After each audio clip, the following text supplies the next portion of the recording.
Dawn, thank you so much for joining me a few minutes. Congratulations on Homestead. Great film. Tell us a little bit about Jenna. Jenna is the heart of the homestead. That seems to be the popular line with her. She is the light in the darkness of the conflict that is post-apocalyptic fear and imminent death. So that's who Jenna is. Yeah, it's interesting because I saw her really as kind of I was gonna say family anchor, but then I didn't want to necessarily put too many labels on her Hmm. because I know that your husband Ian in the film he's trying to protect his family, and Yeah, completely understand that. yeah, But also, what I love about both of you is the and actually what's installed in the film is the amount of conversations we see between them. How yeah. important was it to show the constant communication uh between Jenna and Ian? Well, it's one of the bigger relationships in the film. And and I think it's done so well because they are a couple that have been married for years, and you can see when that the like a coupling like that, how the dynamic of how that works. He is the patriarch, he is the boss, he is in control. He does he does make the decisions, and this is historically a pretty traditional sort of coupling. And as time progresses, I think we're going to get different glimpses of what that type of traditional coupling does, what it creates, the benefits of it, the also the shacklings of it. I watch a woman in these initial episodes that her voice is a bit taken away. And she's struggling to figure out who she is and how to navigate this new scenario. And then as we progress, more things happen where she's forced to even come online even more. And this is there's an atrophy that happens when you are at least a female, because I know the feeling of that. When you have a masculine who's in control, you sort of give up control. And when you give up control, it's freeing, it's relaxing, it sort of evokes the feminine, but it also takes your agency away. And when your agency is removed and you don't have that masculine drive to create or to do things or to be in control, you have to find that again. It atrophies. It does. As a woman, it sort of melts you a bit. You just become this feminine, wonderful thing. But in this scenario, you're gonna have to wake up. It's gonna have to change a little bit. I love being able to portray that dance for a woman, because I think it's something that we all experience all the time, in relationships, out of relationships. That's very well said. Thank you. And with that said, tell me about working with Neil McDonald and kind of building that chemistry between you two so you guys can really sell to the audience that you guys are, a long time couple. Well, Neil, from the beginning of these episodes, he's glazed over because there's imminent attack on the homestead. So just like any man would be, I think his awareness is all on the conflict at hand. How do we protect? How do we feed? He goes deep into that caregiving, dynamic masculine energy.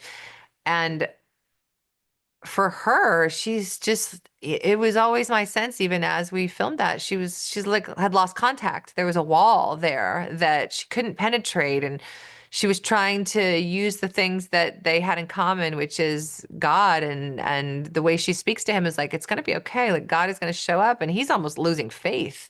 He's losing faith that any of that's even real. And so that's kind of, there's a bit of a wedge being drawn. I see even from the start is like, how are we doing this? This isn't even for Jenna. This isn't even where I should be. And he's like, what are you talking about? Like, you aren't who I thought you. What is this? Isn't the home I thought we had. This isn't. You're not being the way I thought. Where is the faith? And then, and I think that from the very beginning, there's a discord. There's an issue that's happening that they have to navigate. But welcome to the world of being married. It's like nothing new. But now and I love that about these characters, because it's not some cookie cutter relationship. It's not like, okay, honey, like whatever you say. Like that's not real. You know, we all know that. There's hard times, and that's what the person's there for, is to be there during those hard times and navigate those perspectives together, not knowing that you're always going to be there, but you're going to experience conflict together. So that's a relationship that I'm very interested in progressing through because I think it's realistic, it tells the truth. And with that, the progression, very quickly though, it's very interesting because, we have you on one side, telling him to believe and have faith and to stay Yeah. strong. And then you also have the whisperings of Jeff on the other side. Oh yeah. No, you need to act. And it's that contrasting Yeah. voices is very interesting. Isn't that life though? Don't we always have that, right? If you have any sort of relationship with a higher power or that experience, you're always grappling. How do I merge those two instincts, to have faith and to take action? Where's that sweet spot? So that is what this story's about. Yeah. And then one thing that really came to my mind while watching this is uh, your family was ready material wise. Yeah. But were you guys ready mentally, spiritual for something like this to happen? Of course, you'd like to think you are, but Yeah. boom, it happens. And it seems Yeah. like every preparation you could have had just really gets thrown out the window. That's right. It almost creates more problems, truly. What kind of problem do you want to have? Do you want to have the problem at the gate where you don't have any supplies, but you're together and things are a little bit simpler? Or do you want to have this grand machine running where now you've got people trying to come in and you've got so many things happening, people breaking into the food running out, needing to create, this is just a ton of structures that need to be designed in a record amount of time. It takes a village, it takes a homestead. So that's what this story is about. I don't think you could ever be prepared for something like that to happen. You can do the best you can, but when it really goes down, all these new complications show up, and that's what this story is about. I think that really plays to some of the benefits of the project that you guys are working on because this is a feature film that goes into a series. What kind of benefits do you see in that we're going to be able to not only see the result of this film, I don't want to give anything away, but Yeah. now going forward, because that was only step one, and Yeah. now we need to see the consequences.